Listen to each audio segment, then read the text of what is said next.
Assalamualaikum warahmatullahi wabarakatuh. Bertemu lagi dengan video pembelajaran saya. Kali ini saya akan membahas tentang limit fungsi trigonometri bagian 2, yang mana juga akan mengajak kalian untuk mengingat kembali tentang adanya materi perbandingan trigonometri dan identitas trigonometri. Untuk lebih jelasnya, ikuti tayangan berikut. Untuk perbandingan trigonometri yang sudah kalian pelajari di kelas 10 dan kelas 11, yang mana di sini ada kaitannya dengan segitiga siku-siku. Segitiga siku-siku yang mana di sini garis yang mendatar adalah X, garis yang tegak lurus atau depan sudut dinamakan Y, sedangkan garis yang miring dinamakan R. Saya ingin mengingatkan kembali yang mana rumus sin alfa yaitu Y per R. Berarti garis yang berada di depan sudut dibagi dengan garis miring. Lalu kosinus alfa sama dengan X per R. X per R itu adalah garis di sebelah sudut dinamakan X dibagi dengan garis miring, dan tangan alfa sama dengan Y per X, yang mana garis di depan sudut dibagi dengan garis di sebelahnya sudut. Sinus alfa bisa menjadi kosekan alfa. Jadi kosekan alfa di sini adalah kebalikan dari sinus alfa. Jika sinus alfa di sini adalah Y per R, lalu rumus kosinus alfa, kosekan alfa yaitu R per Y. Dan rumus sekan alfa ini adalah kebalikan dari kosinus alfa. Jika kosinus alfa X per R, lalu rumus sekan alfa yaitu sama dengan R per X. Begitu pula rumus kotangen alfa. Rumus kotangen alfa ini kebalikan dari rumus tangen alfa. Jika rumus tangen alfa Y per X, maka rumus kotangen alfa sama dengan X per Y. Selanjutnya, yaitu tentang identitas trigonometri. Identitas trigonometri ini juga sudah kalian pelajari di kelas 11, materi trigonometri. Saya hanya ingin mengingatkan kembali macam-macamnya. Yang mana yang pertama, tangen alfa sama dengan sinus alfa per kosinus alfa. Yang kedua, sekan alfa sama dengan 1 per kosinus alfa.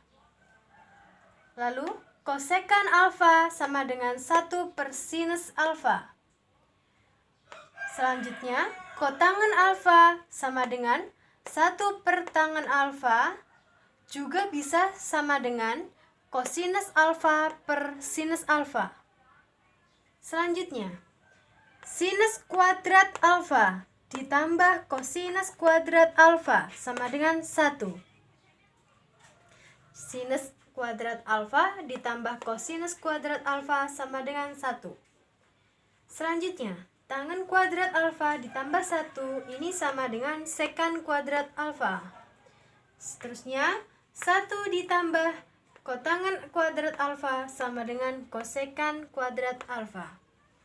Ini termasuk identitas trigonometri yang harus kalian pahami dan sering keluar pada limit fungsi trigonometri. Selanjutnya, jika kalian sudah memahami perbandingan trigonometri dan identitas trigonometri, kita lanjut ke sifat-sifat limit fungsi trigonometri. Bisa kalian lihat, di sini ada 1, 2, 3, 4, 5, 6, 7, 8. Ada 8 sifat limit fungsi trigonometri yang harus kalian pahami. Yang pertama, lim X mendekati A dengan fungsi K. Maaf, ini bukan fungsi tapi konstanta. Saya ulangi, lim X mendekati A, di sini K sama dengan K. Jadi di sini K-nya bebas. Dia termasuk bilangan konstanta. Untuk yang kedua, limit X mendekati A, fx, yang mana fx di sini adalah fungsi yang memuat variabel X, sama dengan fa. Fa di sini adalah fungsi yang memuat variabel A. Selanjutnya, untuk yang C, limit X mendekati A, K dikali fx sama dengan K-nya dikeluarkan. Jadi konstanta di sini dikeluarkan. K dikali limit X mendekati A, fx. Fx di sini adalah fungsi atau persamaan yang mengandung variabel X. Selanjutnya, untuk yang D, limit X mendekati A, fx ditambah gx. Di sini ada penjumlahan.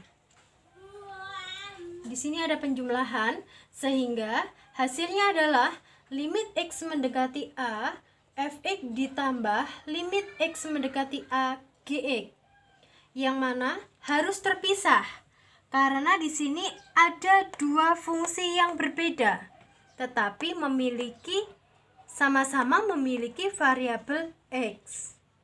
Untuk selanjutnya, yang E. Yang E dengan yang D hampir sama, hanya saja yang D di sini adalah suatu penjumlahan, sedangkan yang E di sini adalah pengurangan. Sehingga kalau kita baca limit X mendekati A, fx, fungsi X dikurangi gx, fungsi gx sama dengan limit X mendekati A, fx dikurangi limit X mendekati A, gx. Jadi kedua-duanya baik fx maupun gx harus bervariabel X. Untuk selanjutnya, limit X mendekati A. Di sini ada perkalian fx dikali gx sama dengan dipisah satu persatu seperti yang D dan E. Limit X mendekati A, fx dikali limit X mendekati A, gx. Jadi perbedaan antara D, E, dan F di sini adalah terletak pada yang D, yaitu penjumlahan, yang E di sini pengurangan, dan yang F adalah perkalian. Begitu pula dengan yang G. Sifat limit yang G yaitu limit X mendekati A, fx dibagi dengan gx sama dengan limit X mendekati A, fx. Berarti ini kalian cari dulu hasilnya, limitnya dari fx ini kalian cari, dibagi limit X mendekati A, gx. Jadi saya ulangi, di sini penjumlahan, pengurangan, perkalian, pembagian. Sekarang yang terakhir, sifat limit fungsi trigonometri yang terakhir yaitu tentang perpangkatan. Yang mana di sini lim X mendekati A, fx pangkat n, berapapun pangkatnya. Jadi yang kalian cari hasil dari limitnya itu adalah fungsi dulu. Kalian cari hasil dari fungsi X dulu hasilnya, baru kalian pangkatkan. Kalau kita baca yaitu lim X mendekati A, fx, kalian cari hasilnya pangkat n. Dari ke-8 sifat limit fungsi trigonometri ini harus kalian hafalkan. Tidak hanya dihafalkan tapi juga harus dipahami. Untuk lebih memahami sifat-sifat limit fungsi trigonometri, di sini saya sudah memiliki 3 contoh yang harus kalian perhatikan. Contoh yang pertama, saya memiliki lim X mendekati pi per 6, yang mana fx-nya adalah sin X, sama dengan sin pi per 6. Nah, X di sini atau kalian gantikan atau kalian substitusikan, kalian masukkan pi per 6 ini ke dalam X, sehingga sin pi per 6 sama dengan sin 180 derajat per 6, yang mana pi di sini nilainya adalah 180 derajat, sehingga sama dengan sin 30 derajat dari 180 derajat dibagi 6. Lalu kalian sudah memahaminya bahwa di sini adalah sinus 30 derajat itu adalah sama dengan setengah. Begitu pula soal yang kedua. Soal yang kedua yaitu lim X mendekati pi per 3, yang mana fx-nya adalah kosinus X. X di sini kalian ganti menjadi pi per 3. Kalian rubah menjadi cos pi per 3 sama dengan cos 180 derajat dibagi 3. Pi di sini nilainya adalah 180, sehingga cos 60 derajat sama dengan setengah. Lalu kita masuk ke contoh soal yang ketiga. Dalam contoh soal yang ketiga ini, perlu kalian pahami dulu sifat-sifat yang sudah saya tayangkan sebelumnya. Yang pertama, lim X mendekati 0, 1 min cos X per X sama dengan 0. Kalian di sini pertanyaannya harus kalian buktikan bahwa fungsi ini harus bernilai 0. Gimana caranya? Jika terjadi seperti ini, kalian kalikan akar sekawan. Yang mana akar sekawannya adalah 1 ditambah cos X per 1 ditambah cos X. Jadi kebalikan dari tanda negatif. Kalau di sini soalnya negatif, jika kalian kalikan dengan akar sekawan, di sini berubah menjadi tanda positif. Begitu pula sebaliknya. Jika soalnya di sini positif, jika kalian kalikan akar sekawan, berarti di sini menjadi negatif. Selanjutnya, lim X mendekati 0, 1 min cos kuadrat X. Ini dari perkaliannya. Karena 1 dikali 1 adalah 1, min cos X dikali cos X adalah min cos kuadrat X per X ditambah cos kuadrat X. Jadi ini hasilnya dari X dikali 1 plus cos X sama dengan X dikali 1 yaitu X dikali cos X yaitu plus cos kuadrat X, sehingga terjadi seperti ini. Lalu untuk yang selanjutnya, di sini lim X mendekati 0 berubah menjadi sin kuadrat X. Ini mengacu berdasarkan pada sifat sin kuadrat X ditambah cos kuadrat X itu, maaf, saya ulangi, sin kuadrat X ditambah cos kuadrat X itu sama dengan 1. Sehingga jika kita cari hasilnya, sin kuadrat X itu sama dengan 1 dikurangi cos kuadrat X.